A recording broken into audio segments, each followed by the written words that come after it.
Business को auto pilot पे कैसे लेके जाऊं। ऑटो पायलट क्या होता है? वो पायलट जिसका जहाज ऑटोमेटिकली अपने आप उड़ने लग जाता है, अब उसको कुछ करना नहीं पड़ता जहाज उड़ाने के लिए, और वो आराम से बैठ करके सैंडविच समोसा बर्गर खाता है, जहाज अपने आप उड़ रहा होता है। क्या आपके बिजनेस में ऐसा हो सकता है? हो सकता है। बिजनेस ऐसे ही तो ग्रो करते हैं। आपको क्या लगता है मोटा भाई अंबानी अपने जाकर के खुद थोड़ी जियो का सिम बेच रहा है? बिजनेस ऑटो पायलट में ग्रो कर रहा है। मोटा भाई अंबानी बैठा है अपने वाले बड़े वाले सबसे बंगले के अंदर में आराम से और हंस रहा है, हा हा, बिजनेस अपने आप ग्रो कर रहा है। ये कैसे होता है? सीखना चाहते हैं? इसके बड़े सारे सिस्टमैटिकली स्टेप्स हैं। मैं कुछ आपको बताने की आज कोशिश करता हूं कि कैसे बिजनेस को ऑटो पायलट पे लेके जाने के लिए जब बिजनेस शुरू करता है आदमी तो प्लानिंग की स्टेज पे होता है। मैं करूं क्या, कैसे करूं, वो प्लान करता है और उसके बाद खुद करने लग जाता है काम, डूइंग की स्टेज पे। ज्यादातर बिजनेसमैन सेल्फ एम्प्लॉयड की तरह काम कर रहे होते हैं तो बिजनेसमैन है तो एंटरप्रेन्योर पर सेल्फ एम्प्लॉयड है। जैसे डॉक्टर, लॉयर, चार्टर्ड अकाउंटेंट या फिर वास्तु कंसल्टेंट, टीचर, ये सब तो पूरी तरह सेल्फ एम्प्लॉयड है। ये तो जितना काम करेंगे उतना ही पैसा कमाएंगे, उससे ज्यादा नहीं। डॉक्टर जितने पेशेंट देखेगा उतना ही कमाएगा, लॉयर जितनी कोर्ट में हियरिंग करेगा उतना ही कमाएगा, आर्किटेक्ट या वास्तु कंसल्टेंट जितनी बिल्डिंग बनाएंगे, वास्तु करेंगे उतना पैसा कमाएंगे, उससे ज्यादा नहीं। टीचर जितनी क्लास में जाकर के जितनी देर पढ़ाएगा उतना पैसा कमाएगा। ये सब सेल्फ एम्प्लॉयड है। पर एंटरप्रेन्योर भी आपके साथ जानते हैं क्या होता है? आप देर रात तक अपने ऑफिस में काम करते हैं, आपकी टीम चली जाती है। आप संडे को भी काम करते हैं, आपकी टीम चली जाती है। आप थक रहे हैं। आप काम पता है किसके लिए कर रहे हैं? अपने एम्प्लॉइज के लिए काम कर रहे हैं। आप काम कर रहे हैं अपने सप्लायर, अपने कस्टमर्स के लिए। आपको तो पैसा बचता ही नहीं है। हो रहा है ऐसा? नहीं हो रहा आपके साथ। आप मेहनत बहुत कर रहे हैं लेकिन सारी मेहनत आपकी तनख्वाह में बढ़ जाती है, खर्चों में निकल जाती है, आपके पास कुछ बचता नहीं है और आप मेहनत में ऐसे ही लगे रह जाएंगे। इसको बोलते हैं ऑपरेशंस में फंसना। जब घूमोगे गोल गोल, छूट जाएगा बड़ा गोल। तो धंधे के अंदर ऑपरेशन से बाहर निकलना सबसे पहला गोल होना चाहिए आपका। ओयो के फाउंडर रितेश अग्रवाल का कहना है कि मैं हर समय ऐसा आदमी ढूंढता हूं अपनी कंपनी में जो मेरा काम कर ले ताकि मैं कोई और काम कर लूं। नहीं समझे? मैं दोबारा बोलूं। ओयो के रितेश अग्रवाल कहते हैं मैं हमेशा कोई ऐसा आदमी ढूंढता हूं जो मेरा काम कर ले जो मैं कर रहा हूं, ताकि मैं कोई बड़ा नया काम और करूं, जिसको बोलते हैं ग्रोथ ओरिएंटेड वर्क। आप क्या कर रहे हैं? गोल गोल घूम रहे हैं, ऑपरेशंस में फंसे हुए हैं। सुनिएगा, प्लानिंग के बाद आता है डूइंग, जिसमें आप खुद करते हैं। लेकिन अगला स्टेज है एनेबलिंग। अब आप मैन पावर बिल्ड करते हैं, जिसको आप एनेबल करते हैं, आप उसको ट्रेन करते हैं कि भाई वो आपके बिहाफ पे काम करे। शुरू में आपका 50, 60, 70% काम करेगा, लेकिन एनेबलिंग के बाद क्या आता है? मॉनिटरिंग। अब उसके काम को ध्यान से मॉनिटर करें आप।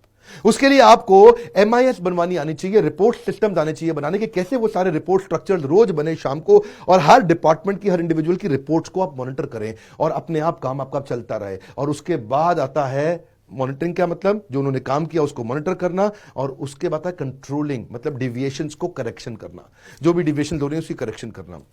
ये सारे स्टेप बाय स्टेप कैसे इंप्लीमेंट किए जाते हैं मैं अपनी ट्रेनिंग प्रोग्राम्स में डिटेल में समझाता हूं। हम एक कोर्स रन करते हैं जिसका नाम है एवरीथिंग अबाउट एंटरप्रेन्योरशिप।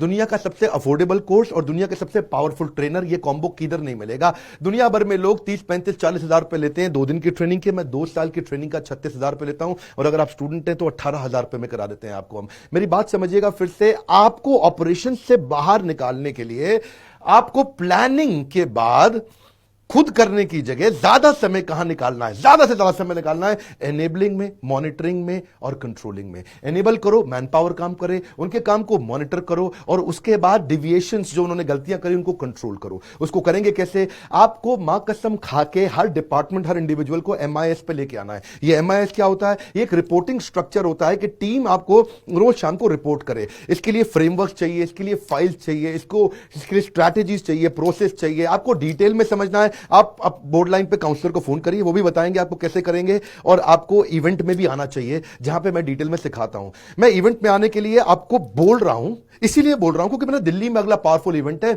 अभी आप ज्वाइन करें उसको, और ऑनलाइन कोर्स चालू हो जाएगा डे 1 से आपका। आपको इवेंट में आने का वेट नहीं करना। इवेंट पे आकर के आप मुझसे और प्रश्न उत्तर कर सकते हैं, वहां पे हमारे साथ में बिलियनियर एंटरप्रेन्योर्स होंगे। लेकिन आपका ऑनलाइन कोर्स तुरंत चालू हो जाएगा, वहां मैं आपको लीडरशिप फनल के फ्रेमवर्क भी फ्री देने वाला हूं।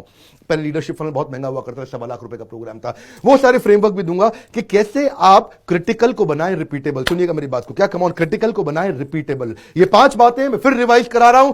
आपका काम प्लानिंग के बाद डूइंग को कम से कम करना है, आपको मुझे बाहर निकालना है। क्योंकि अगर आप ब्रांच आउट करना चाहते हैं, क्योंकि अगर आप नया ब्रांच खोलना चाहते हैं, तो उसमें आपका डूइंग को मुझे रिड्यूस करना है कि आपकी प्रेजेंस के बिना धंधा अपने आप ग्रो हो। वो तभी होगा जब आपको एमआईएस के फॉर्मेट्स बनाने आएंगे, आप एक्सेल पे लोगों के रिव्यूज प्रॉपर्ली सिस्टम सॉफ्टवेयर पे ले सकेंगे। वो कैसे करने हैं, उसके लिए आपको चाहिए मॉनिटरिंग, कंट्रोलिंग, उसको मैन पावर को कैसे ट्रेन करें, तब भी आप बाहर निकलेंगे और धंधा ऑटो पायलट पे ग्रो करेगा। टीआरए टीआरएस का फॉर्मूला, कैसे अपनी टीम के साथ आप एक रिव्यू साइकिल करें, एक इंप्रूवमेंट साइकिल करें, और उस अकाउंटेबिलिटी रिव्यू इंप्रूवमेंट साइकिल से आप अपनी टीम की परफॉर्मेंस को बढ़ा सकते हैं। आप चाहते हैं, मैं बहुत ट्रैवल कर रहा हूं, यकीन मानिए पिछले साल मैंने लगभग 540 फ्लाइट ली थी एक साल के अंदर, close to Guinness book of world record for taking maximum flights in a year. क्या होता है ये टीआरए टीआरएस फॉर्मूला? ये भी एक फ्रेमवर्क है, क्योंकि आप एग्जीक्यूशन का पिछला वीडियो देख चुके हैं और उसमें हमने बताया था कि आप एग्जीक्यूशन 4 स्टेप्स में कैसे अच्छा करते हैं। चौथा स्टेप था रिव्यू कैसे करें। ध्यान दीजिए, किसी भी रिव्यू मीटिंग से पहले पहला तो रूल बना लीजिए, एक आपको बाउंस बैक करने से पहले स्टेप बैक करना चाहिए। ये मेरी जो नई किताब आने वाली है ना, बाउंस बैक, उसमें भी मैं इसके बारे में 11वां चैप्टर और 12वां चैप्टर इसी पर रखा है, 11th and 12th chapter, step back to bounce back. इसमें भी स्टेप बैक करिए, देखिए कि क्या रिव्यू मीटिंग की वास्तव में जरूरत है भी कि नहीं, खाली ईमेल पे ही काम चल जाएगा। कई मीटिंग करने से पहले हम खामखाई मीटिंग कर बैठते हैं, उसकी उतनी जरूरत भी नहीं होती है। जापानीज लोगों का स्टाइल क्या, वो खड़े खड़े मीटिंग कर लेते हैं, वो खड़े खड़े, उनको ये टाइम बड़ा इंपॉर्टेंट है। वो बोलते हैं टेबल चेयर पे बैठो उठो, मीटिंग का कंडक्ट करने की पहले थोड़ा सा कॉन्टेक्स्ट रखो, इसी में बहुत टाइम वेस्ट हो जाता है। मीटिंग की जरूरत, मीटिंग में जरूरत किसकी है? देखिए ऐसा भी होता है, कई बार कुछ लोग जो होते हैं ना, वो बोलते ही नहीं कुछ भी, वो काम कर लेते, ज्यादा प्रोडक्टिव होता है बजाय कि उनको मीटिंग में बिठा लें। ये मीटिंग के एजेंडा को कस के पकड़ लीजिए, ये बड़ा इंपॉर्टेंट है। Hold on to the agenda of meeting, meeting को लेफ्ट राइट मत जाने दीजिए कभी भी, रिव्यू साइकिल को इंप्रूवमेंट साइकिल पे ही रखिए। तो अब हम आते हैं क्विकली अपने टीआरए टीआरएस फॉर्मूला पे। क्या होता है ये टीआरए टीआरएस? जब भी आप कोई रिव्यू मीटिंग करते हैं, करते ही तुरंत इस फॉर्मूला को अप्लाई कर दीजिए। आपकी मीटिंग इतनी इफेक्टिव हो जाएगी, इतनी इफेक्टिव हो जाएगी कि हर एक मीटिंग प्रैक्टिकली 100 की जगह 150 और 200% रिजल्ट जरूर प्रोड्यूस करेगी। इस फॉर्मूला को समझिए, टीआरए और टीआरएस।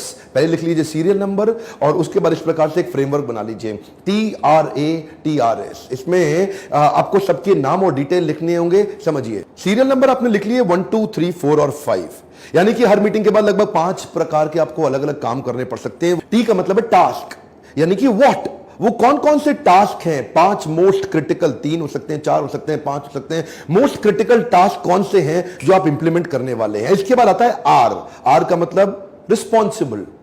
टास्क में आएगा नीचे व्हाट, आप क्या करेंगे। रिस्पॉन्सिबल आर के नीचे आएगा हु, ये करेगा कौन, रिस्पॉन्सिबल व्यक्ति कौन है। तो जो भी टास्क लिखिए उसके आगे उसका नाम लिख लीजिए। उदाहरण के रूप में एक इवेंट मैनेज करने के लिए होटल का बुकिंग करना है, फ्लाइट्स का बुकिंग करना है, केटरिंग का अरेंजमेंट करना है, साउंड लाइट फैब्रिकेशन, ट्रैवल, कई प्रकार के काम हो सकते हैं। आप काम के आगे लिख लीजिए क्या क्या काम है और करेगा कौन, तो उसके आगे नाम लिखते जाइए हु। टी और आर समझने के बाद अब आ जाता है ए। ए का मतलब हो गया एक्शन स्टेप्स। एक्शन स्टेप का मतलब है हाउ। पहले लिखा था हमने व्हाट, फिर लिखा था हु, मतलब कौन करेगा, क्या करेगा, अब आएगा कैसे करेगा, एक्शन स्टेप्स यानी कि हाउ। इसके अंदर आप लिख लीजिए, थोड़ी सी डिटेल में जाइए। ऊपर ऊपर से कुछ नहीं पता चलता, असली नफा असली नुकसान डिटेल में जाने में पता चलता है। ऊपर ऊपर से इंस्ट्रक्शन देके छोड़ देंगे, कोई नहीं करेगा। इसलिए हाउ को डिटेल में लिखिए। अभी हो गया आपका टीआरए, अब आएगा टीआरएस। अगला टी का मतलब क्या हो गया, टाइमलाइंस। टाइमलाइन के नीचे लिखिए व्हेन। व्हेन का मतलब क्या हो गया, बाय व्हेन, कब तक करेंगे। तो कौन करेगा, क्या करेगा, कैसे करेगा। अब लिखेंगे हम कब तक करेगा। जब तक आपके हाथ में ये चीजें नहीं आएंगे ना, कौन करेगा, क्या करेगा, कब तक करेगा, कैसे करेगा, किसकी मदद से करेगा, तो ये एक फ्रेमवर्क है। तो अब आएगा कब तक करेगा, यानी कि इसका ये काम कब तक खत्म हो जाएगा, सामने उसका एंड डेट यानी कि टाइमलाइन लिख दीजिए। वो लिखते ही उसके पास जब वो फ्रेमवर्क चला जाएगा, उसको हर एक को पता है कि किसको क्या करना है, कैसे करना है, कब तक करना है। अब ये टीआरए टीआरएस। अब अगला आर क्या है, रिव्यूअर, यानी कि ये तो रिस्पॉन्सिबल था, इनका अकाउंटेबल कौन है, ये तो करने वाले हैं, इनका बॉस कौन है, रिव्यूअर, जो आकर के रिव्यू करेगा दोबारा से, और वो कब तक करेगा। इस रिव्यूअर के अंदर नाम लिख देंगे। रिस्पॉन्सिबल का रिव्यू करेगा कौन। रिस्पॉन्सिबल मान लो राम था, लेकिन रिव्यूअर श्याम हो सकता है। रिस्पॉन्सिबल टास्क 2 में चमन लाल था, रिव्यूअर श्याम लाल हो सकता है। और उसी के आगे ये भी लिख दीजिए कि रिव्यूअर कब तक इसको रिव्यू करेगा, उसकी डेट भी लिख दीजिए, यानी कि अगली रिव्यू मीटिंग कब होने वाली है। ये भाई साहब का काम सैटरडे को खत्म होना था टाइमलाइन में, लेकिन मंडे को सुबह सुबह उसका रिव्यू कर लिया जाएगा। तो उसको पता है राम को कि वो सैटरडे तक अपना काम खत्म करेगा और मंडे को सुबह घनश्याम उसका रिव्यू 9 बजे कर लेगा। क्या करेंगे, कौन करेगा, कब तक करेगा, कैसे करेगा, अब बड़ा महत्वपूर्ण आता है किसकी मदद से करेगा। तो TRA TRS में आता है आखिरी S, इसका मतलब सपोर्टर। यह भी लिख लीजिए कि यह काम करते वक्त अगर इसको किसी की मदद की जरूरत पड़ेगी तो ये किसकी मदद लेगा। अगर वो साउंड लाइट फैब्रिकेशन का काम कर रहा है तो उसमें उसकी कौन मदद करेगा। अगर वो सेल्स कॉल में काम कर रहा है तो उसमें उसकी मदद कौन करेगा। अगर ये मदद करने वाला पॉइंट पहले ही आपने सील कर दिया ना, तो क्या होगा जी, आपका काम अब रुकेगा नहीं। अब सारी चीजें ट्रैक में आ गई, अब सब चीजें पेपर पे आ चुकी हैं। ऐसे मुंह जबानी आप बोल देते हैं, लाला जी स्टाइल में आप काम करते हैं, और जैसे ही आप लल्लू लाल स्टाइल पे आए तो बिजनेस भी लल्लू लाल रह जाएगा। आप मल्टीनेशनल कॉर्पोरेशंस हर चीज को एग्जीक्यूशन के फ्रेमवर्क्स में लाती हैं। दुनिया भर की बड़ी ऑर्गेनाइजेशन, ये भी एक फ्रेमवर्क है आपके लिए, TRA और TRS। ये TRA TRS का प्रिंट आउट निकालिए। केवल वीडियो देखने से फायदा नहीं होता साहब, इंफॉर्मेशन आपकी जिंदगी नहीं बदलेगी। जिंदगी तभी बदलेगी जब आप इस फ्रेमवर्क को निकालेंगे, इसका प्रिंट आउट निकाल के इसको अपने ऑफिस में ले जाइए, अपनी टीम को बिठा के ये वाला वीडियो दिखाइए, उनको बताइए कि इसको इंप्लीमेंट कैसे करना है। आप करेंगे, उसके बाद आपके लीडर्स करेंगे, जो कि लीडर्स और लीडिंग लीडर्स हैं। धीरे धीरे पूरी ऑर्गेनाइजेशन करना शुरू कर देगी। एक क्वेश्चन पूछना चाहता हूं, ईमानदारी से उत्तर दीजिएगा। क्या आपके पीछे से आपकी टीम उतना मोटिवेटेड होकर काम करती है? जब आप ऑफिस में नहीं होते तो क्या अपने आप काम चल रहा होता है? क्या आपका बिजनेस आज ऑटो पायलट पे आ चुका है?